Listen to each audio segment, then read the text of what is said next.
I own watches from Seiko, Citizen, and Orient, but somehow this watch keeps better time than all of them. The strange thing is, almost no one seems to know anything about it. This is the SUG automatic reference 61017, and the deeper I look into this watch, the more mysterious it became.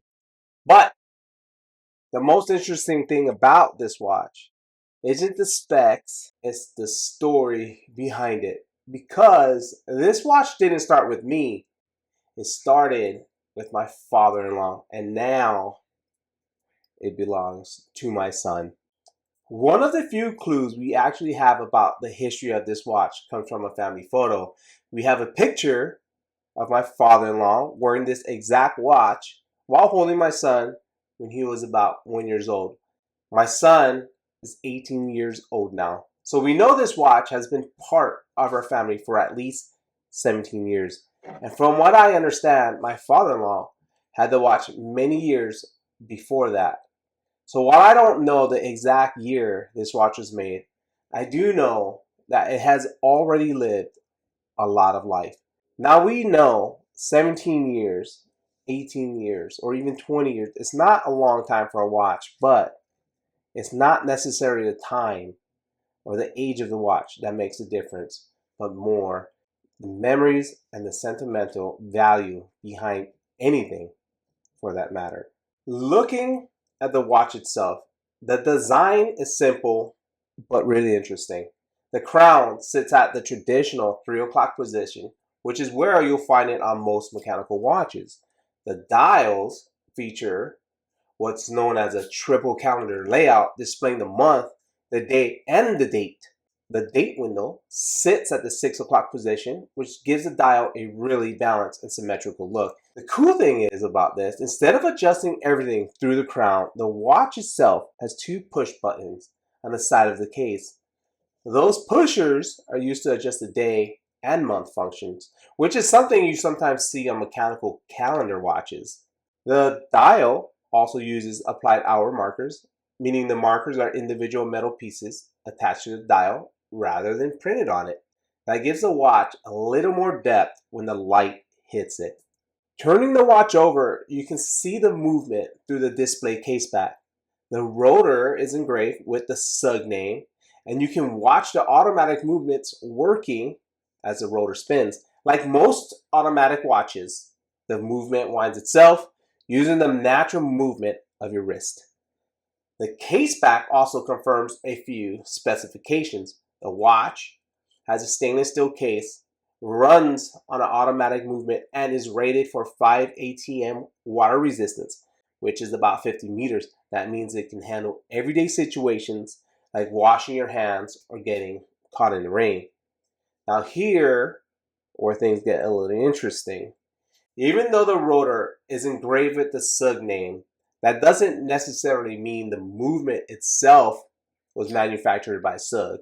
Smaller watch companies often source movements from other manufacturers and then brand the rotor for their own watches. Based on the layout of the movements, the rotor design, and the triple calendar setup with pushers on the case, it's possible that the movement could be related to the ETA 2836 family or another automatic movement derived from that architecture.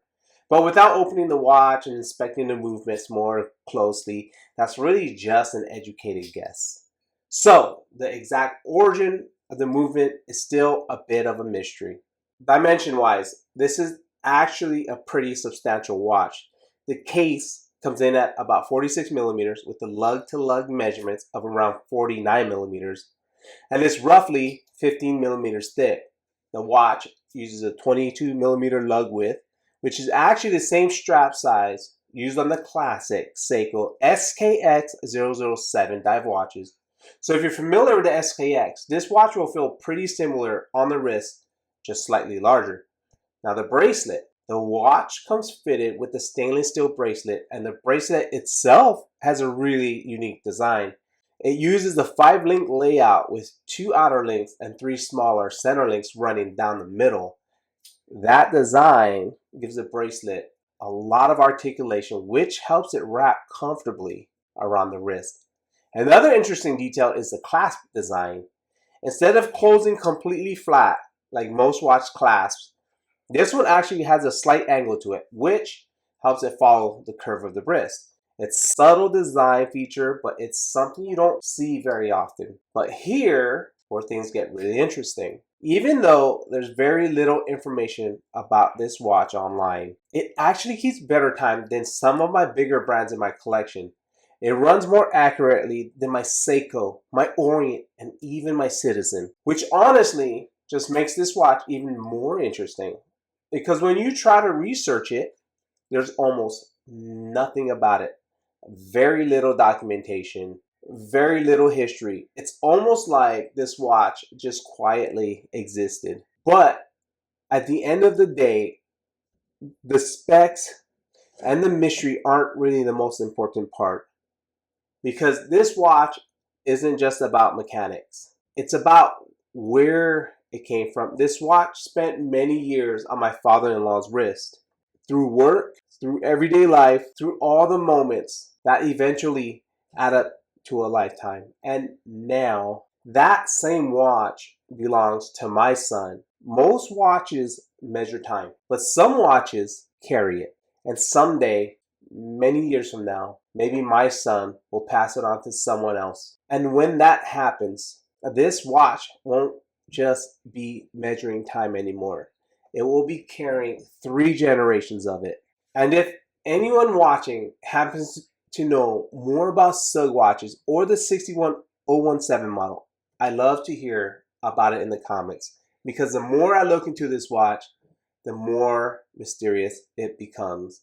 And who knows, maybe someone out there can help solve the mystery. You guys, thank you for watching. Thank you for stopping by. If you're new here, please hit the follow button, hit the subscribe, follow, and the bell. And we will see you guys on the next one. Thank you.